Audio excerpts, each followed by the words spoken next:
the new version of Winter Solstice brings a new mythic set, which, while kind of exciting in terms of power spike, is also extremely expensive and time consuming to get. That said, I've seen claims for Undermount costs which have no supporting evidence whatsoever, so I want to remedy this. Today, I will explore every way to obtain the set and its optimal cost for you to decide whether it's worth your time. Let's begin. To put it simply, the exact cost of the new set is 660 Frost Age parts split equally across 3 types, 10,500 Hearts of Winter, and 24,000 pristine Frost shards, as well as the new amulet, which you can buy or drop. There are a number of ways to obtain the ingredients, but I'll start with the simplest, which is directly purchasing them from the shop.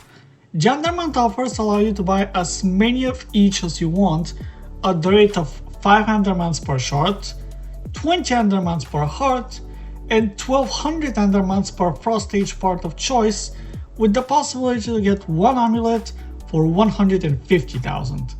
You can collect the set in one sitting by purchasing 800 packs of Frost shards, 1050 packs of Frozen hearts, and 132 packs of Frost Age parts, plus the amulet for a grand total of 1,243,000 Undermounts. By all means, that is a lot, but not to worry, as this is far from the best method to buy the set.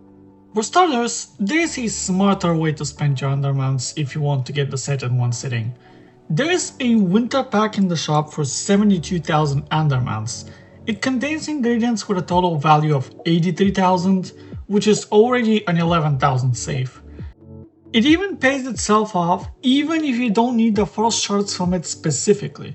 This is important because by purchasing this pack 12 times, you will have already reached the required amount of shards, but not parts nor hearts.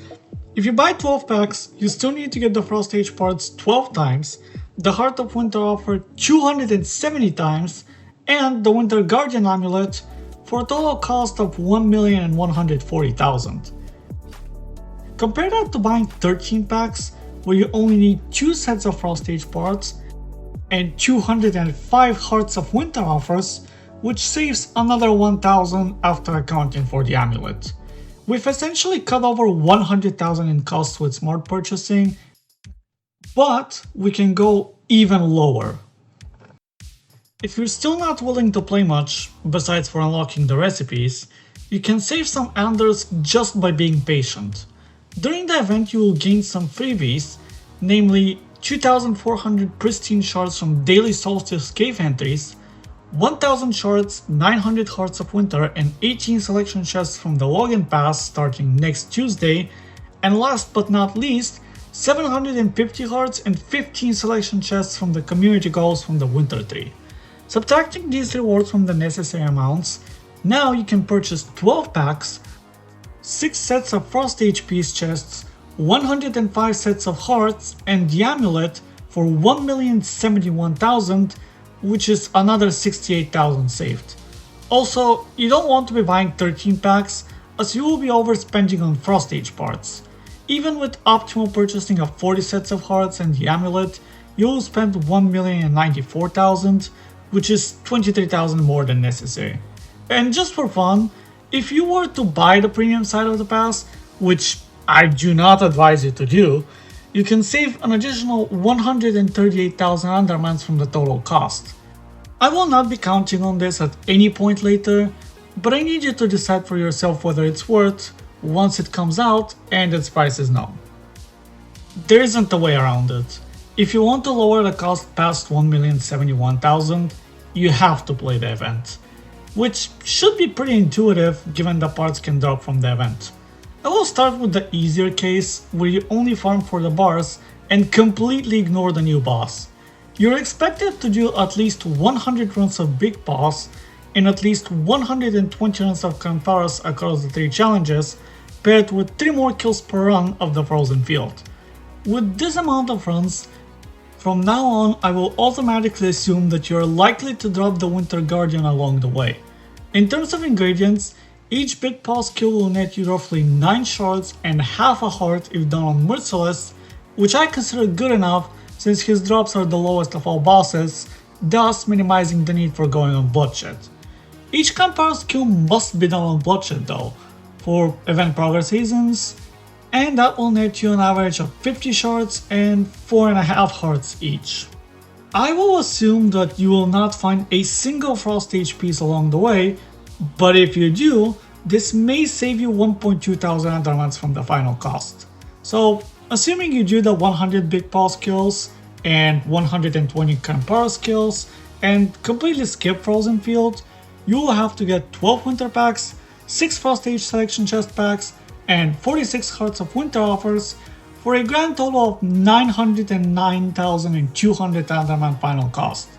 Also, don't forget that a big chunk of the reason you're farming the 3 mini events is to collect enough Festus coins to be able to claim another 62.5 thousand endermans, as well as 10,000 Draken, along some other decent resources. Alternatively, if you for some reason already have enough Festus coins to open the big present without needing the mini events, then first of all, here's a tutorial on how to touch some grass, and second, the farming strategy changes drastically. Since each run of the new boss has a rather high chance of dropping a frost stage piece for each kind, sometimes even all 3 at once, while the map entry costs as much as 1 piece, or well, slightly less than that, on paper you will save from the most expensive part by doing this. I say on paper because with the 23 entries you're provided for the entire event, and one more at a later date, you can see that it's not exactly that valuable given the average amount of parts dropped is about 1. So while I can't make a close guess as to what the final cost will be, I will assume that the best way to go about a pure new boss route is to do 500 runs, which is what I assume the amount of runs needed to get 220 parts of one type will be, which will cost you 479 teleport keys, 2 winter packs, 6 frost stage chest selection packs, 355 heart of winter packs, and 547 shard packs, since you don't get any shards this way. The total cost here will be 907,850 endermans, which isn't that much better given the fact you also need to do all runs on bloodshed and spend a bunch of keys of prowess. Of course, you can combine the grind for the big present and the new boss to cut the costs even lower. Assuming you still farm big boss 100 times for the quest and the 3 Krampus challenges, and you make use of the 21 free teleport keys to the new boss, you can cut the costs down to 12 winter chests, 2 frost stage selection chest packs, and 30 heart of winter packs for a grand total of 882,000 endermans. Or, if you're feeling lucky, you can purchase even more ports for the new boss, where every frost stage piece above the average one saves you 1200 enderman, and each heart saves you 50 more.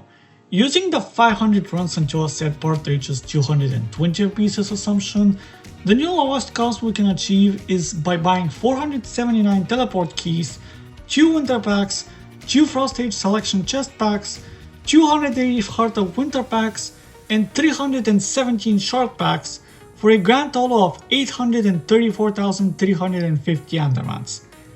But wait, there's even more! You can spend frozen coins on some hearts and packs. You get 660 total from the main plus 3 mini events, excluding the Christmas tree and Frozen Field. This could save one more frost stage selection pack and up to 11 heart packs. So if you farm the new boss 500 times, complete the main event with 100 kills on Merciless, complete all 3 mini events with 40 runs on bloodshed each, you can expect a final cost of, drumrolls please, 826,150 endermans. So, this is it. I tried my best to find all ways to bring the cost down by playing, but that seems to be the limit. Overfarming Kramparos or Big Pulse isn't exactly worth it, since one run only nets a few hundred enderman worth of loot, and you're probably better off farming it from blood chests. There simply isn't another. There is one more thing. What? Who said that? Hey, it's me. Let's take a look at how you can save some more Endermans when farming the set. Okay, let's see it, I guess. If you take a look at the cheapest methods that involve playing the event, you will notice that you will always find yourself buying the pristine frost shards. If you wait for the frozen field mini event, you can enter on bloodshed and get upwards of 150 frost shards in one run, which will save you 750 Endermen at once. Of course, this doesn't include the hearts and chances for any set piece. But isn't the map extremely long and tedious to do? Well, yeah, but if you play in a group of 2 or more, where one player goes to the second boss spawn location and the other goes to the first, then both players will save a good amount of time wasted on running back and forth. I guess I didn't really think about that. And also, we can still be optimistic. We can hope that with a scheduled patch, the travelation cost gets removed from the bear's den. You might be able to farm all parts for free. Sounds too good to be true. Well, don't forget you still need lots of Gizo prowess and infernal passages. I guess you're right on this one. Well, thanks for the help. Well, now for real, that's about as much as you can save. 826,150 Enderman final cost before applying any frozen field grind or random teleport keys discount. I will leave out my opinions on this one for a video at a later date. As a bonus for sticking to the end, here's something useful I discovered. If you have one set amulet, you can recraft it to level 145 and use it to farm maxed enchants for damage, health and move speed, as long as you have other level 145 amulets to feed it for the crafts. Thank you for watching and see you next time.